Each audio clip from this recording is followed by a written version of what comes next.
guys, it's Halaina and welcome back to my YouTube channel and welcome to today's video. Today I'm going to be teaching you guys how to start and grow a YouTube channel. I've never made a video like this, but I've gotten a lot of people recommending that I do make a video like this, so I decided to combine all of those comments and recommendations and put it together into one big video. I have a few years of experience, but I've also done a ton of research, so I'm very excited to show you guys what I have learned.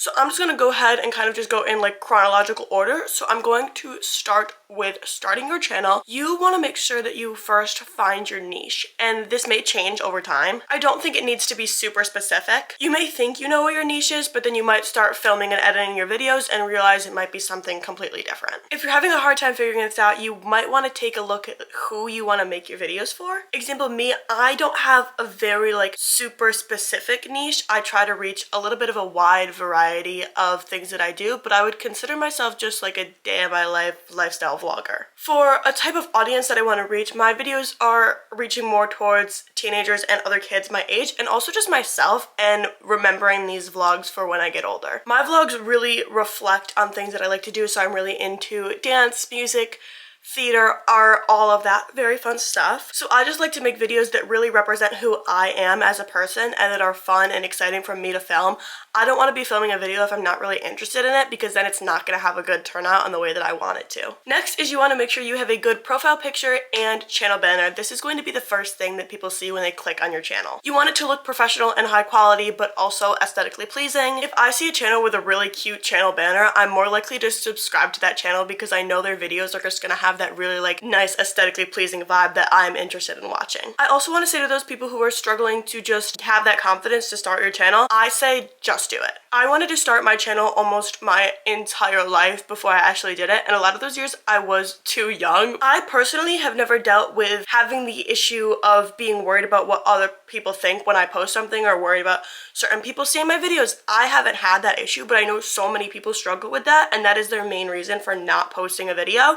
So I just say it is all about you. Never think about when you're putting out a video that somebody else is going to judge. If it makes you happy, it should be what you're doing, because the people who are making fun of you now for you wanting to be a YouTuber will be jealous in the end when your channel grows and you become the person that you truly want to be. But here are a few things that you definitely need to know before starting your channel. You need patience. This process takes a long time and a lot of work. Don't just start your channel to try and become famous and make a lot of money, because those things do take a lot of time. You can't give yourself huge expectations like that. I started out thinking that it was just going to be a fun hobby and that nothing was going to come out of it. I'm still not at a huge place, but I'm definitely working my way up there, so it's starting to feel like the work that I put into it is finally getting the attention it deserves. You have to have a passion for this because it is a lot more work than people think it is, and you can't be comparing yourself to other people. It's going to be really hard, but there's going to be people who are growing faster than you and people who are growing slower than you. Comparing yourself to other YouTubers is your number one thing that you do not want to do, because everybody moves at a different pace, and that is okay. So this is your sign. If you've been wanting to start a YouTube channel,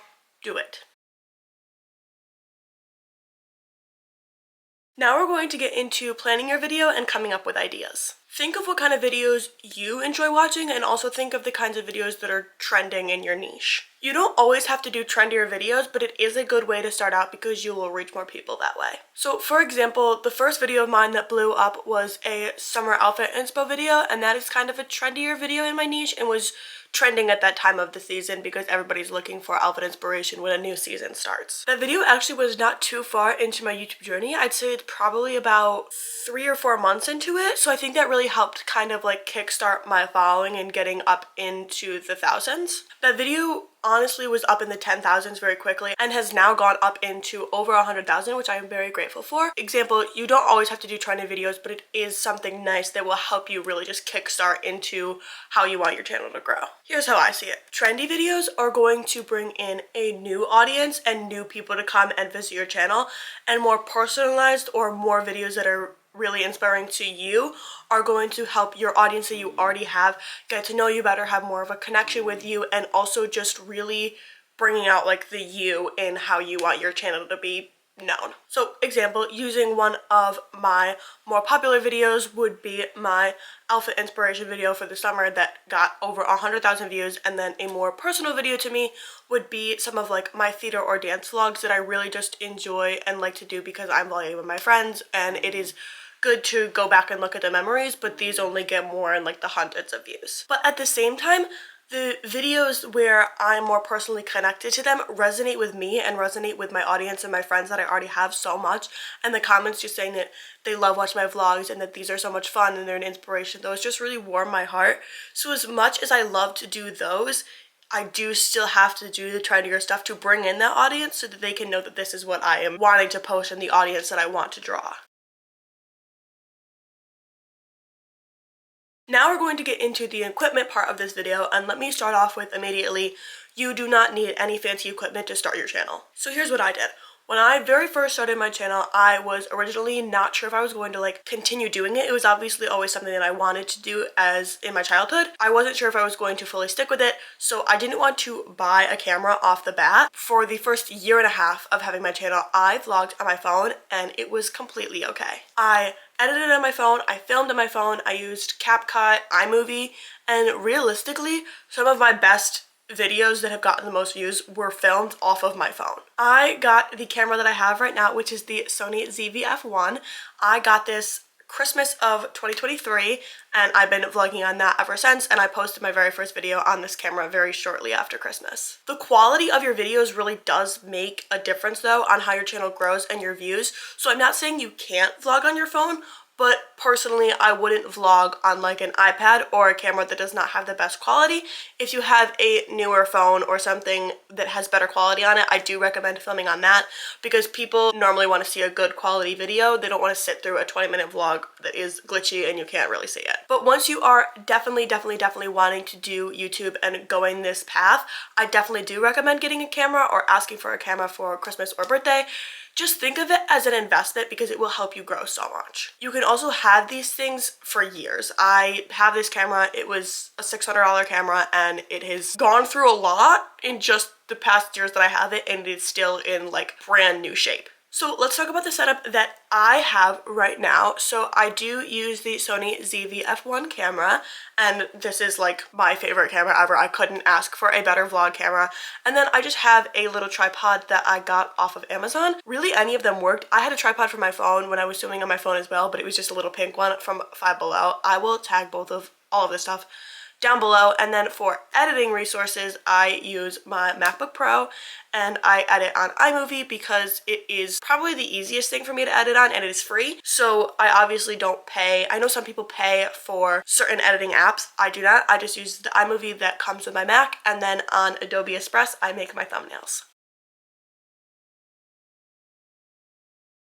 Okay, now that you have your equipment, let's talk about filming. Whatever equipment you get means nothing if you don't have good lighting. I personally am just starting to figure out which ways of lighting work the best for me, because when I tell you I've had some videos with horrible lighting. I wish I could go back and like fix everything about my colors of everything. I personally prefer more of a brighter light, kind of like the light that a ring light would give off.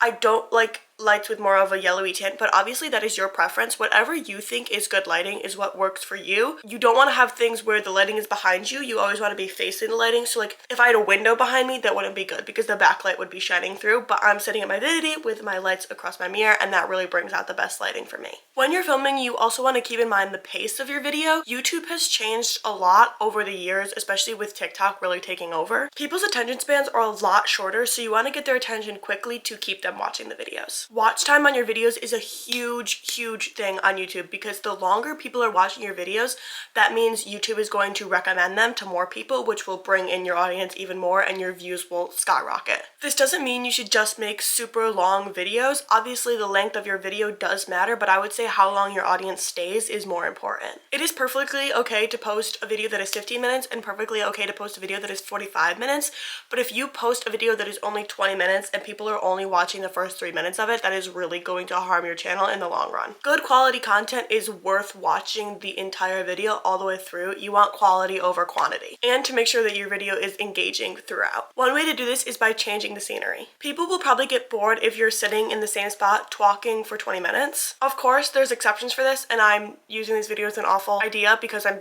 sitting here talking to you guys, but we're gonna call this an exception because you can also change just the environment, your music, things that are on your screen, your background, all of those things. Another important thing to remember while you're filming is that it's probably not going to feel natural at first. Sitting in your room talking to a camera trying to film a video is not exactly super normal at first, but you definitely get used to it, and you just want to do it as if you're talking on the phone with someone. It makes it so much easier. Everybody's heard the YouTube stereotypes, or the way that people talk on YouTube, where they are super dramatic and talking very loudly, and you don't have to do that. Especially with vlog channels, you kind of just want to talk like your normal self. Don't overthink it, just relax, and like I said, just pretend that you're talking to your best friend on FaceTime. Another thing you should do while you're filming is starting to imagine what you want your thumbnail to be like and taking pictures of it in your mind while you're recording. So if you're filming a day in your life, just take pictures throughout the day, and that way you have stuff from that day to include in your thumbnail, and maybe you want to also add them in just portions of the video. This is a big thing that I have to remember because I'll get done filming, example, a day in my life video, and then I'll realize that I took no pictures from that day and I have to screenshot them off the vlog, and it is just hard when realistically it's easier to just take a picture on your phone or pose for a thumbnail while you're filming and then import that into your thumbnail instead of trying to figure out what you want to do in the long run. So keep that in mind and constantly be taking pictures. Now that your video is filmed, let's talk about editing. I know a lot of people, like I said earlier in this video, that they use paid editing apps like Final Cut Pro. I haven't gone there yet. I am still using iMovie, but the drastic difference between using iMovie on my phone and using iMovie on my Mac is a drastic difference. I do eventually want to get Final Cut Pro, but I mean, I'm still such a small channel that I don't want to buy something that is $300 and then it not be worth it. So I am totally okay with sticking with iMovie for now, but this is a totally up to you kind of a thing. It's definitely a personal preference on how you want your videos to be shown to people and how you want to edit them. Everybody edits different, and that's kind of the most unique thing about being a YouTuber. Nobody's videos are exactly the same. Even if people use inspiration from other YouTubers they watch, their editing styles will never replicate identically to what other people's are like, and I really like that. Some editing apps that I know people like and I use would be iMovie on your phone and on your Mac. I do recommend iMovie more on your Mac than on your phone. iMovie is good for using it on your phone if you're trying to import music to something,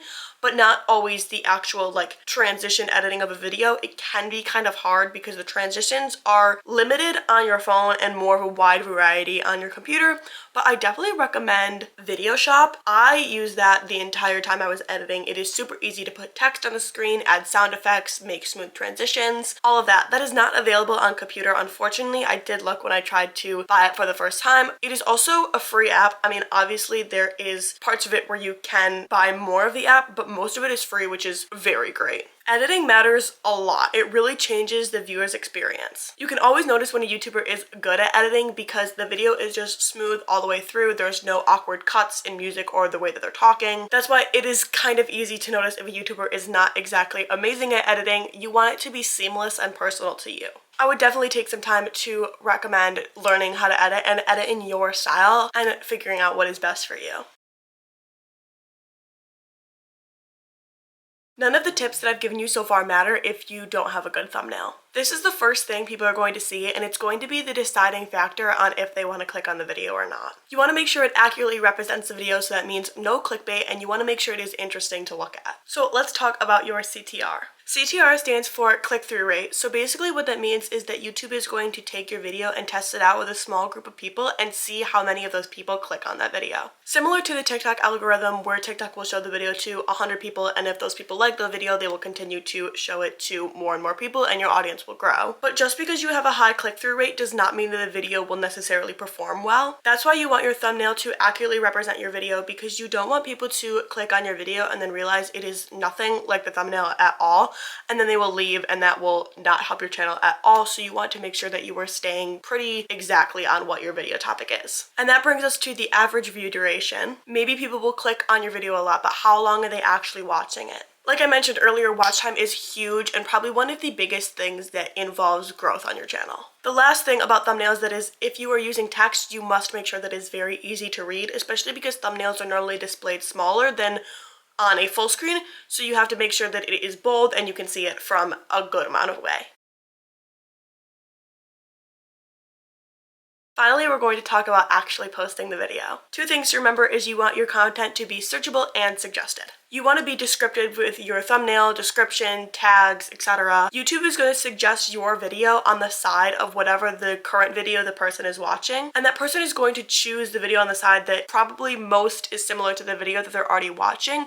So it is very important to make sure that you're actually listening to the things that YouTube Studio gives you. When you go to your YouTube Studio, click on Analytics and then go to Audience. It will tell you what videos your subscribers are also watching and what people they like to watch and subscribe to as well. You should kind of piggyback off of those people and those videos so that it will open up your videos to a wider variety of people. This feature is so helpful because YouTube is basically just telling you what your audience wants to see. This also kind of goes with what I was saying earlier about having trendy versus original content. Your original content will probably not get suggested as much, but it is still a very good way to connect with your personal audience that you already have, while your trendier stuff is probably what's going to help you bring in new subscribers. So all the stuff I talked about when it comes to posting on your channel is also very important to what is going to help you grow your channel. It is also very important to be consistent. This is probably something you've heard a million times, but in the long run, it really does make a difference. It can be really hard to stay consistent because things come up, life happens, but just try your best. Tell your subscribers when you are planning on posting, because that way your subscribers will look forward to you posting at this day or at this time. Don't just throw random videos at them. They won't really know what to expect or if you posted or not, even if they have the notification bell on. Even if you don't have a set posting schedule, at least try to let them know when you're going to post. Whether that means making a post on the community tab or making a countdown on your Instagram story. I also recommend taking advantage of popular times for YouTube. That might be back to school season, Christmas, summer, fall. Just pay attention to the seasons and what other people are posting and make your videos relevant to those seasons or whatever is going on in that time. Biggest example would be back to school season. Back to school season is huge on YouTube. A good video idea would be a back to school haul or first day of school vlog. Those views will be